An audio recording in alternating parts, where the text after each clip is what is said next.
Hello guys, in this video I'm going to show you how to add watermark on the Filmmaker Pro application. But first of all, I just want to mention, please don't forget to subscribe to our channel, because at 100,000 subscribers we are going to show you our YouTube revenue statistics and growth strategy, how to make money online. So let's jump into it. First of all, open the application on your device. So open a video. And if you want to add different watermark or customize a watermark and add to your video, just go to the right side at the screen and you can find the right bar. Here, just go to the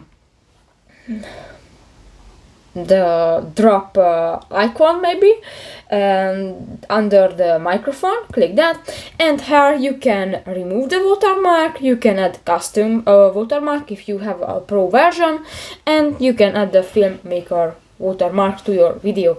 And if you finish, click to the OK button at the lower right corner of the home screen. So that's pretty much it for this video, guys. See you in the next one. Bye bye.